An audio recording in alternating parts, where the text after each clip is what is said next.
And I want to talk about how they're trying to use bigotry to keep everybody at each other while they pursue this agenda that the liberals have to create a socialist society. And to me, it's kind of obvious when you look around at the news and you see what stories they present to you and how they do it. And I'm telling you, people, if you just don't bite into it, and just everybody just, I don't know, it's aggravating because so many people are into it now and they're brainwashed.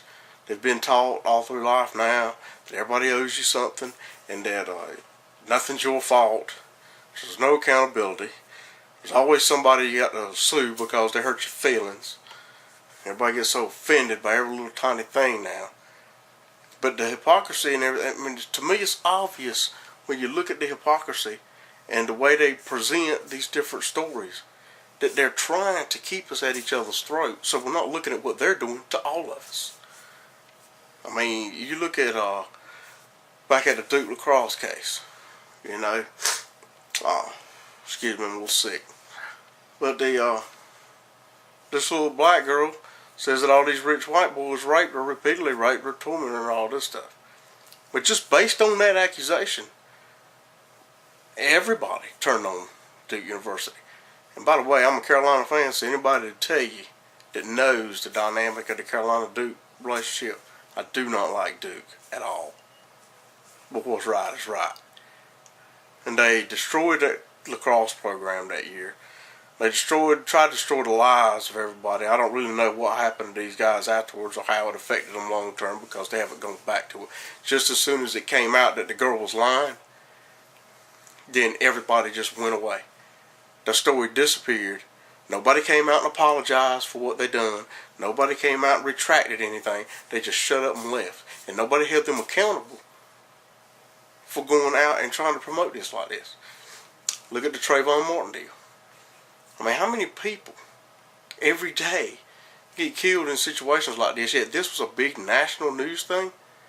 And everybody in the country are supposed to sit there and decide based on skin color who was innocent or guilty. And that's what they wanted. They wanted all the black people to jump to his defense, and they wanted all the white people to jump to George's defense. And nobody but those two were there.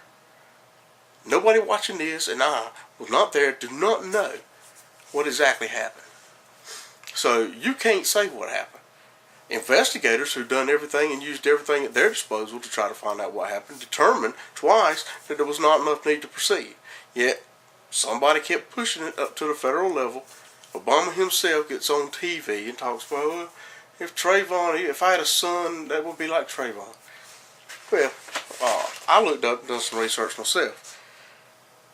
On that same exact day that this happened, that Trayvon was killed, Albert Guyton, 15 years old, was shot and killed on the sidewalk. He was walking home from the hospital with two of his friends. We don't know why he was killed. We don't know why the people killed him and not the two friends. Somebody come out and killed him. This happened on the very same day, and this happened in Obama's hometown of Chicago, where he worked as a community organizer. I bet you never heard of it. I said, don't read all these names. Sharon Hawkins, Quentin Davis, Omar Kiba, George Howard, Anthony Harrell, Bernard Arnold, Nathaniel Brown. There's a whole other list of people that were killed that very same day, and this is just Chicago. If you get on town, look, you can see all over the place. So why does everybody know Trayvon and nobody knows none of these? I'll tell you why. Because they were trying to get a race tension build up to fuel the fires of racism so that as long as we're at each other's throat, then nobody's looking at them because they're after all of us people. We need to quit looking at people and looking at cases and trying to decide whether or not somebody's innocent or guilty, or whether something's good or bad based on the person behind it being white, black, Spanish, or whatever. What we need to do is just look at people and see what kind of person they are. And if you're a good person, you're a good person. And if you quit trying to find racism or bigotry in every aspect of everything in life, then the real problems are going to stick out like a sore thumb. But as it is now, everybody's trying to blame everybody else for doing something wrong to them. That the real problems are kind of hidden in all this fabricated crap. And I mean, you see it all the time. You know, there was a woman in California got in trouble because she told the neighbor kids they looked like monkeys climbing up in the trees. And they were black. She was white. All of a sudden, she's a racist. It made national news when it happened. And she was, being displayed on TV. Oh, this racist woman. When I and my cousins and my friends and all used to climb trees when we were youngins, I don't know how many times we were called monkeys. Because, monkeys climb trees. Now, she probably meant the same thing that everybody has meant when they've told every youngin' that forever. That they climb trees, and if you watch Wild Kingdom or anything on Animal Planet about monkeys, you'll see them in some daggone trees, won't you? But because they were black and she was white, they presented it to you as that she was making a derogatory comment toward them. I guess she'd have said it even if they were on the ground. So, when they do stuff like that, people, they're playing you. They're playing you like a fiddle, and you're letting them. If you buy into this and you take every story and you decide Trayvon's innocent because he's black, or the Duke lacrosse team is guilty simply because they're white, and you don't look at the case and listen to the facts and really pay attention, then you're playing their game. And there's too many people out there like that now because they're brainwashed and indoctrinating you from the very get-go that somebody's after you. And that you're supposed to be offended over every little thing.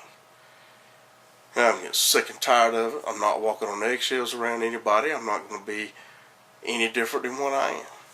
If you don't know me, you've got no right to judge me.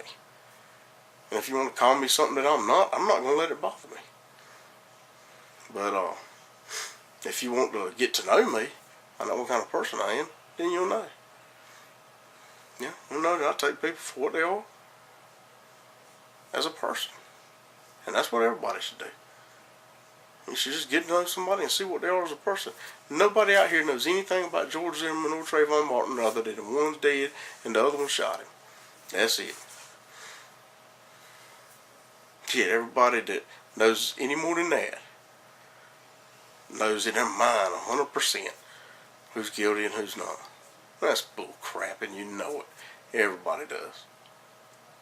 So, unless everybody just wises up and decides that they're going to quit looking at everything and buying into their stories and trying to find bigotry everywhere they're looking, then nothing's going to change.